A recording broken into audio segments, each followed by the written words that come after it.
Back in chapter 1, we started talking about vector quantities and scalar quantities. And we said that a scalar quantity has magnitude only, while a vector quantity has both magnitude and direction.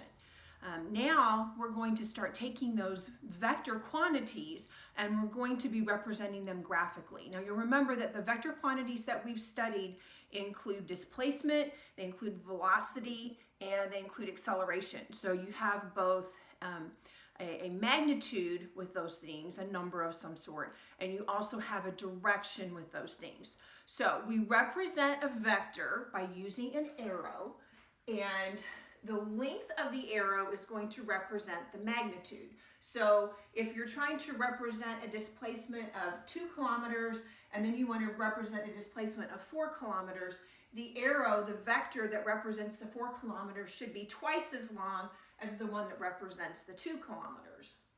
The arrow is also going to show the direction. So let's say that I had a hiker who went 2.6 kilometers east, and then he turned and he went 3.8 kilometers north. Now the direction on a grid, on a Cartesian coordinate system, when we use vectors, is going to be the same as on a map. So on a map, north is up and east is off to the right, and so we're going to use that same system when we're talking about direction on the Cartesian coordinate system. So what we want to know is what was his actual displacement vector. And you will also hear this called a resultant or a resultant vector. So if I use that term, what that means is that what is the overall effect of him having gone these two different directions. So the resultant vector is going to be right here.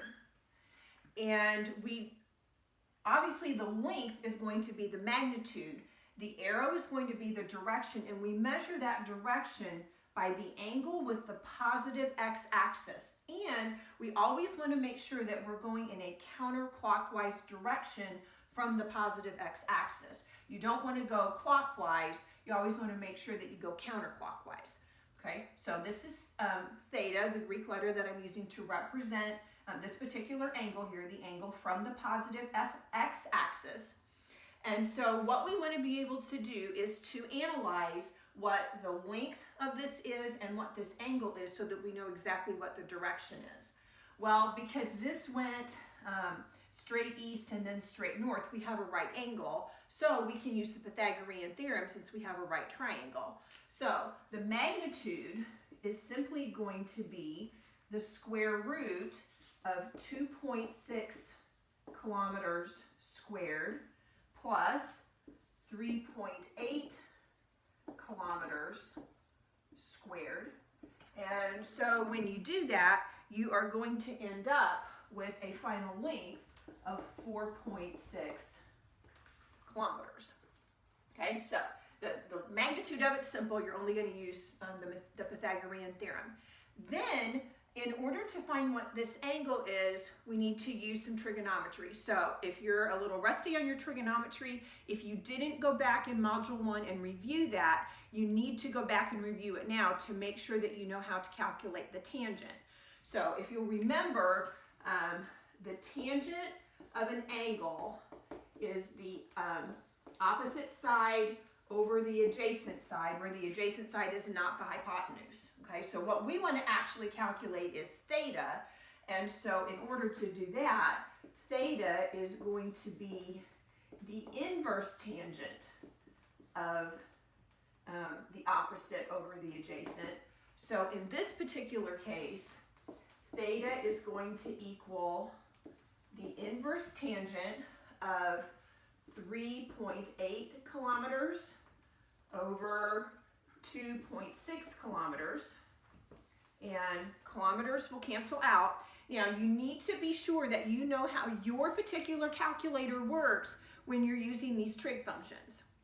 On my calculator, what I would do is I would type 3.8 divided by 2.6, and then I hit the equal sign and I'll get that answer. Then, again, on my calculator, there's a button that says second, so I would hit second and then tangent. Some calculators have an inverse function where the button on it says INV, and so you would hit inverse and then you would hit tangent. So you need to figure out how your particular calculator works to make sure that that's gonna work out the way it's supposed to. You should get an answer to this of 56 degrees. So what I would recommend is that you grab your calculator right now, that you type in 3.8 divided by 2.6, hit the equals button, and then try to get the inverse tangent of that and make sure that you come up with 56 degrees. If you don't come up with 56 degrees, you need to pull out your instructions or ask somebody else who maybe knows how to work your calculator and make sure that you know how to do that properly and get the right answer. When we're looking at significant figures for these types of calculations, when we do the Pythagorean theorem, that is basically an addition problem, so we're going to use the addition rules for this.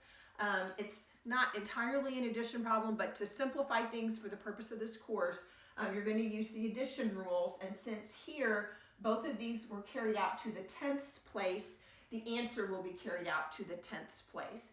If this would have had another digit here, I still would have carried it out to the 10th place because I would have to use the value with the least number of significant figures.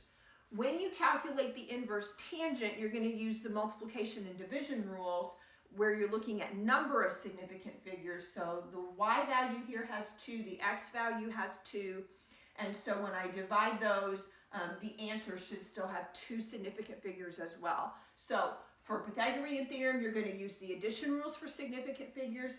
When you do the angle, you're going to use the multiplication and division rules for significant figures. Okay, make sure that, again, that you can use your calculator properly for these. There's some more examples in the book where you can go through those and make sure you get the same answer that the author does. So you want to really make sure before we go any further that you're using your calculator properly.